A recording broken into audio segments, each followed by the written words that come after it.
When their spirits depart, they return to the ground. On that very day, their plans come to nothing. Blessed are those whose help is in the God of Jacob, whose hope is in the Lord their God.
Close our eyes and bow our heads and let us pray. Dear Heavenly Father, we praise and we glorify your name. Thank you for this day that you have given us.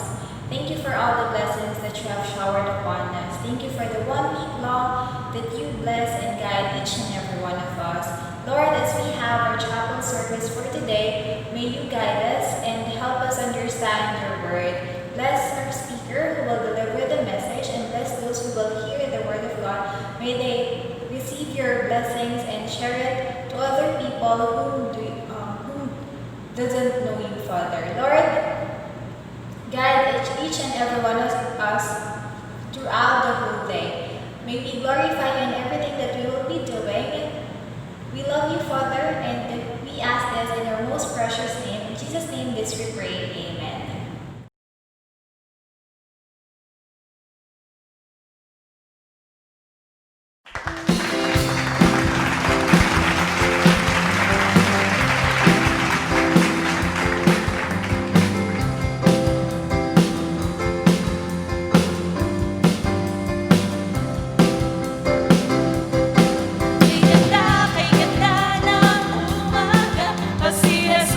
Jesus ang inulan.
the goodness of God. All my life you have been faithful, and all my life you have been so, so good. With every breath that I am able, oh, I will sing of the goodness of God.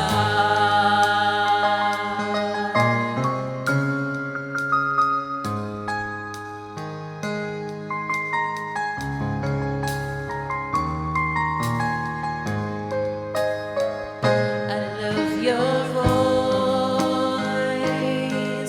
You have led me through the fire in darkest night.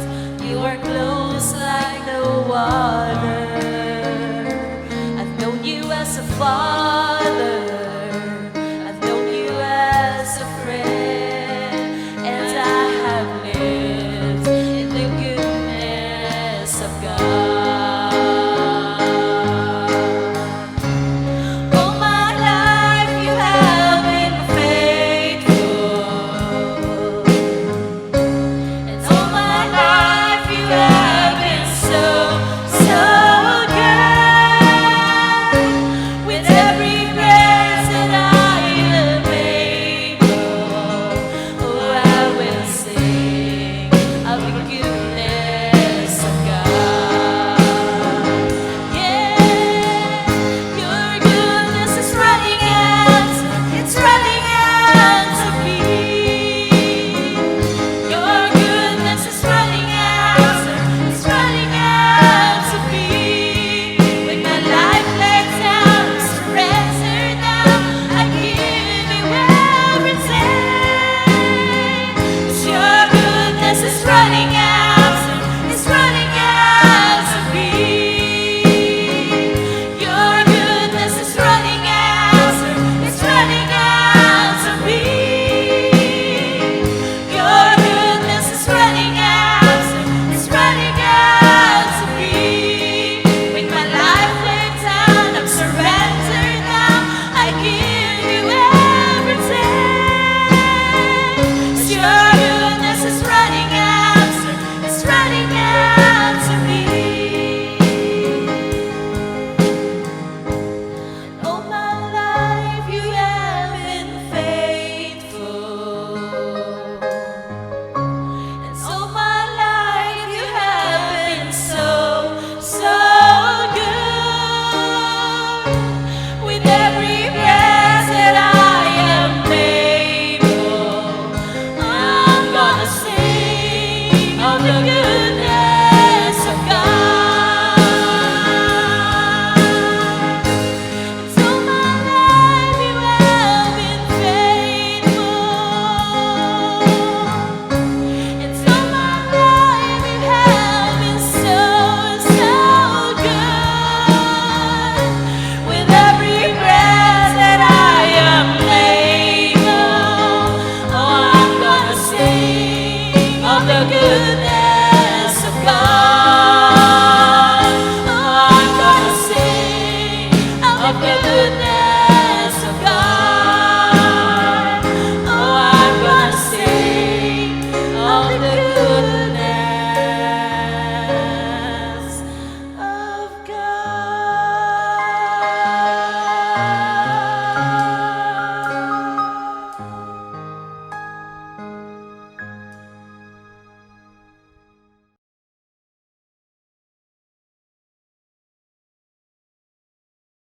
Isang mapagpalang linggong muli sa inyong lahat, mga kapatid sa Panginoon.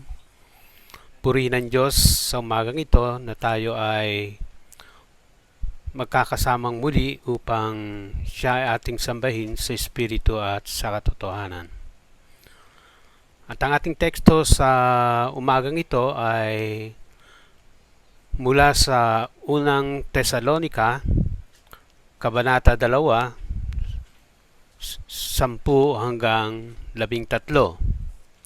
At ganito ang sinasabi: Sapagkat inaalala ninyo, mga kapatid, ang aking pagpapagal at pagdaramdam.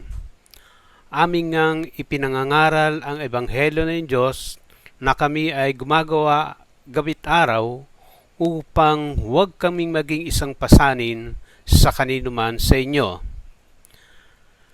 Kayo'y mga saksi at ang Diyos man kung gaanong pagkabanal at pagkamatuwid at pagkawalang kapintasan ang inugali namin sa inyong nagsisisampalataya. Gaya ng inyong nalalaman kung ano ang inugali namin sa bawat isa sa inyo na gaya ng isang ama sa kanyang sariling mga anak na kayo'y inaaralan at pinalalakas ang loob ninyo at nagpapatotoo upang kayo'y magsilakad ng nararapat sa Diyos na siyang tumawag sa inyo sa kanyang sariling kaharian at kaluwalhatian. Dahil naman dito kami ay nagpapasalamat na walang patid sa Diyos na nang inyong tanggapin sa amin ang salita na ipinangaral sa makatuwid bagay ang salita ng Diyos ay inyong tinanggap na hindi gaya ng salita ng mga tao kundi ayon sa katotohanan na salita ng Diyos na gumagawa naman sa inyo na nagsisisampalataya. Purihin ang Panginoon sa pagkabasa ng kanyang banal na salita. Dito sa mga talatang ito, si Apostol Pablo ay gusto niyang tiyakin na ang mga taga-Tesalonika ay ginagaya ang halimbawa na kanyang pinamuhay noong siya ay kanilang kapiling. At higit na mahalaga naman ang halimbawa ni Kristo. Sa halip na magpanggap, tularan nila ang pananampalataya at aktibo nila itong ipamuhay. Sa aking pagbabasa sa mga talatang ito, ako ay pinaalalahanan na kailangan ang katapatan at pagiging totoo sa isang iglesia. Dahil sa ating panahon ay maraming tao ngayon ang nabubuhay sa pagkukunwari. Isa sa inaalok ng simbahan sa ating henerasyon ay ang presensya ng hypocrisy. Maraming tao ang naniniwala na walang totoo at tapat sa loob ng iglesia. At sabi nga nila, marami sa kanila ay plastic. Ang mga bata ngayon o yung mga kabataan sa ating henerasyon, sila ay naghahanap ng isang bagay na totoo. Kaya naman makikita natin sa talatang ito na si Pablo ay humarap din sa ganitong mga issue. Kaya ang talatang ito ay nagbibigay payo kung paano tayo mamumuhay na makadiyos sa harap ng mga tao. Nais ni Pablo na tayo ay tumayo na naninindigan sa ating pananampalataya. Sabi nga, follow the Lord and provide a good example, lalo na sa iba na hindi pa lumalapit sa Panginoon. Ito yung mahalaga para sa ating mga Kristiyano at mananampalataya. Tayo ay maging magandang example para sa kanila sa ating mga kilos at sa ating ginagawa. Maging magandang halimbawa tayo, lalo na sa iba, doon sa hindi pa lumalapit sa Panginoon. Mga kapatid, ang kakulangan ng sincerity at genuineness ay naging problema habang ang mga tao ay nabubuhay dito sa mundo. At si Christ dealt with hypocrisy as He ministered upon the earth. At sa maraming pagkakataon, ang ating Panginoon ay humarap sa hypocrisy. Ang isang mapagkunwaring tao ay tulad sa isang artista o katulad siya ng isang stage player na nagtatago sa isang maskara at nagkukunwari. Tayo bilang mananampalataya kay Kristo ay hindi tinawag sa buhay na ito na tayo ay magkunwari. We have not been called to be pretenders, but rather imitators of our Lord, revealing our faith in Him. Sabi nga doon sa 1 Peter chapter 2:21, sapagkat sa ganitong bagay kayo'y tinawag, sapagkat si Kristo man ay nagbata dahil sa inyo, na kayo'y iniwanan ng halimbawa upang kayo'y magsisunod. Saan sila magsisunod? Sa mga hakbang niya. Ano-ano ang hamon sa atin ni Pablo sa pagiging imitators of Christ and not pretenders? Ang halimbawa na ating pinapakita, importante yung ating mga examples na pinapakita doon sa mga taong ating nakakasalamuha sa araw-araw. Kaya doon sa Kapitulo 10, sinabi niya na tayo'y mga saksi.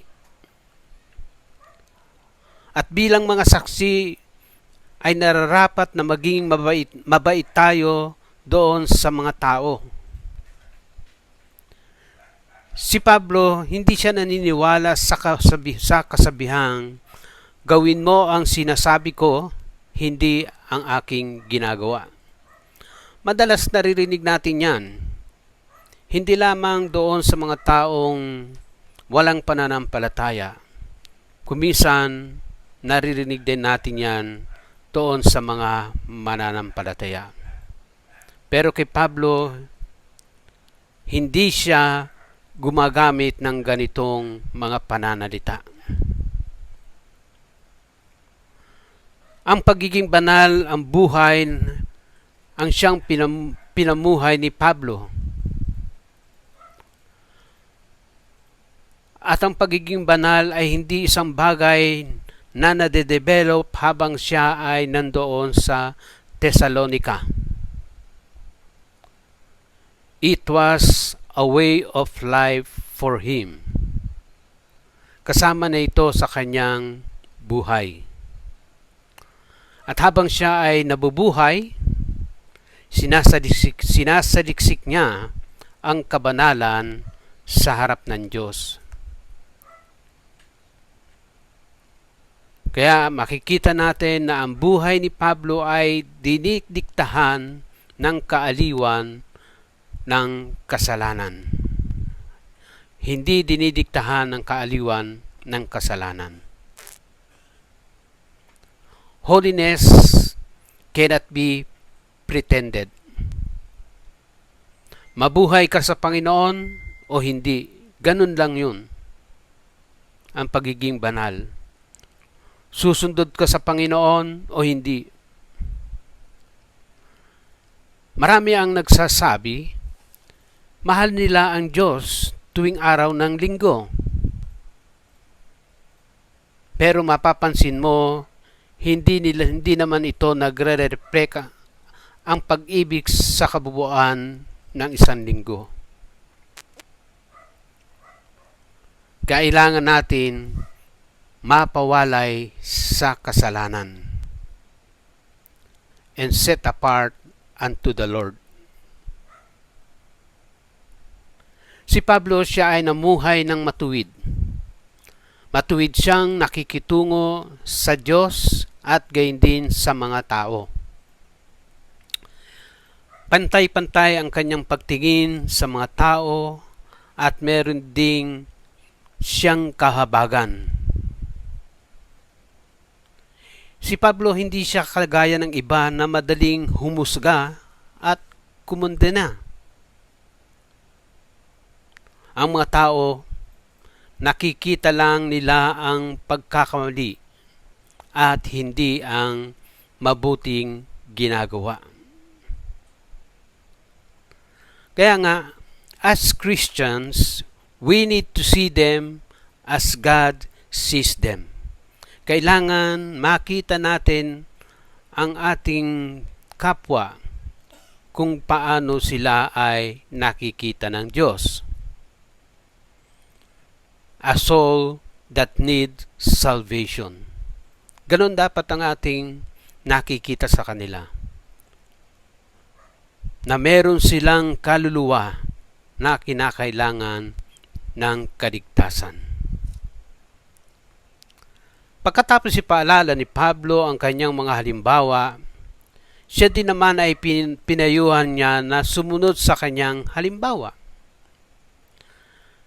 Kailangan nilang tularan ang kanyang halimbawa at halimbawa ni Kristo. Tayo din naman, kailangan nating gayahin ang buhay ni Jesus na hindi tayo nagkukunwari. Mga kapatid, kailangan natin ng imitators sa ganitong paraan. Kailangan natin ng mga bagong mananampalataya na lalapit at himukin sila sa pananampalataya. Kailangan natin ng mga tapat na magbabahagi ng kanilang katotohanan. Dakilang katotohanan ni Jesus. Yan po ang dapat natin gawin. Saliksikin natin sa puso ng iba ang mga bagay na ito. Kaya nga si Pablo, nasaksihan niya ang kamangha-manghang bagay dito sa Tesalonica. Nakita niya na ang salita ng Diyos ay epektibong gumagawa sa kanilang mga puso. Sila ay patuloy na lumalago sa kanilang pananampalataya. At sila din naman ay patuloy na natututo sa salita ng Diyos. At nakita rin ni Pablo na pinamumuhay nila ang kanilang pananampalataya sa harap ng iba. At nakita ni Pablo na ang iglesia ay steady siyang lumalago sa Panginoon. Mga kapatid, tandaan po natin ito. Ang isang iglesia ay hindi uunlad kung walang spiritual growth. Anumang samahan o organisasyon ay hindi maaaring lumago kung walang spiritual growth. Kailangan meron tayong pinanghahawakan na spiritual na bagay upang lumago, lalo na sa mga iglesia. Immature believer will have a hard time reaching the soul. Yung mga immature ay mahihirapan silang abutin ang mga nawawala.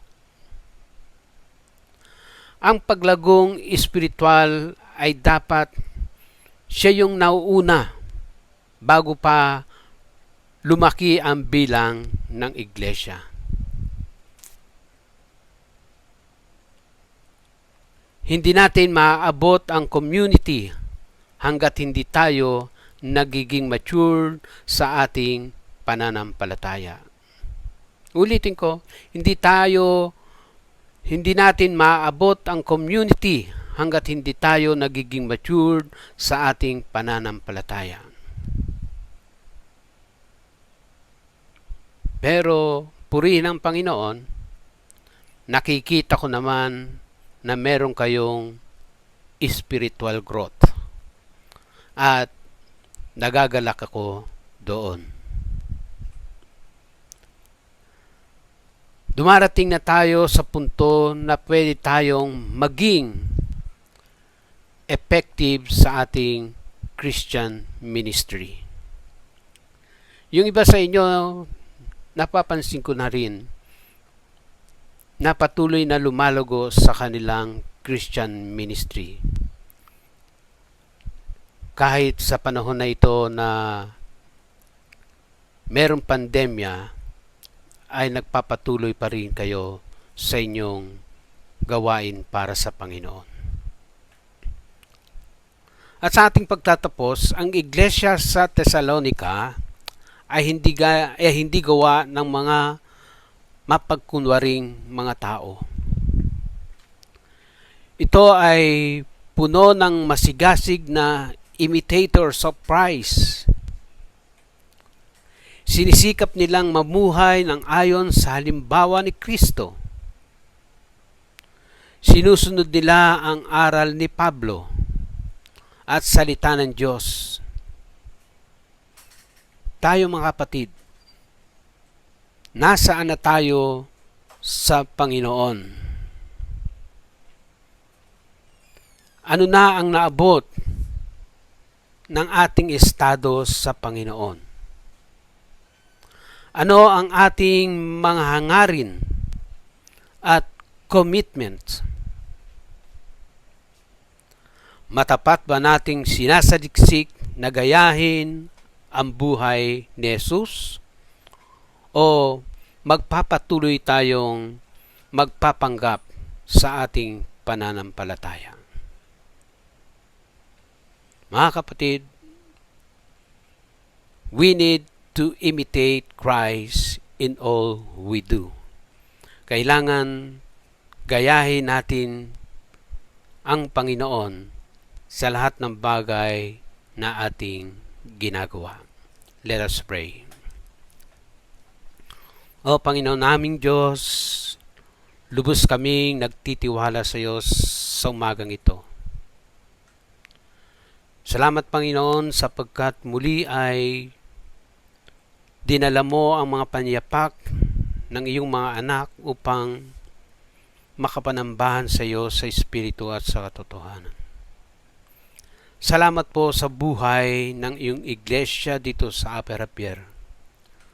Salamat sa mga leaders ng iyong iglesia na patuloy na nagsusumikap Panginoon upang patuloy na maibahagi ang mabuting balita sa iba. Salamat sa buhay ng mga bata, ng mga kabataan, ng mga kababaihan at kalalakihan ng iyong iglesia. At gayon din sa lahat, Panginoon, ng officer ng Saganaka na patuloy na tumutulong at sumusuporta din naman sa iyong iglesia. Salamat sa mga leaders nito, Panginoon Diyos. At nawa ay dalangin ko para sa Kanya ay patuloy mo silang ingatan, Panginoon, lalo na sa panahon na ito na nagkalat ang mga iba't ibang uri ng mga karamdaman. At gayon din, pagpalain mo ang kanilang mga buhay, hindi lamang sa kanilang mga buhay material o physical, at higit sa lahat sa kanilang buhay espiritual. Salamat sa kanilang mga buhay. I-bless mo, Panginoon, ang bawat pamilya na narito. At gayon din, i-bless mo rin, Panginoon Diyos, ang bawat isa na patuloy na naglilingkod sa iyo upang ang iyong iglesia ay patuloy na makilala, Panginoon, at maging bahagi ng buhay ng mga tao ng komunidad na kanilang ginagalawan. Muli, Panginoon, maraming salamat sa kanila. Maraming salamat, Panginoon, sapagkat hindi ka nagpapabaya sa kanila. Bagamat dumarating ang maraming mga pagkakataon na nasusubok ang kanilang pananampalataya. Ngunit hindi mo sila pinababayaan. Ito po, Diyos, ang aming samot dalangin sa pangalan ni Jesus. Amen.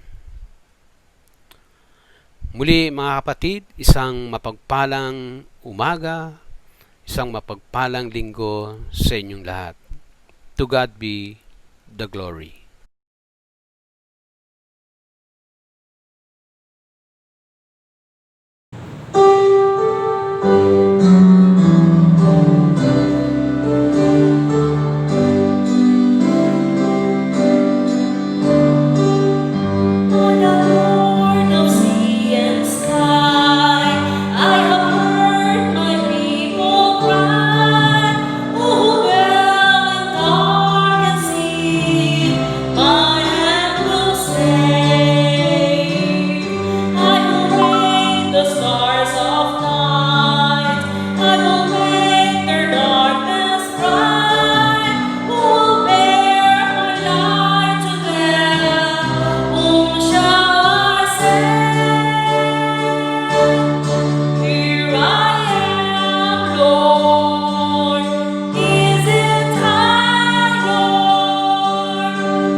Let's raise our hands.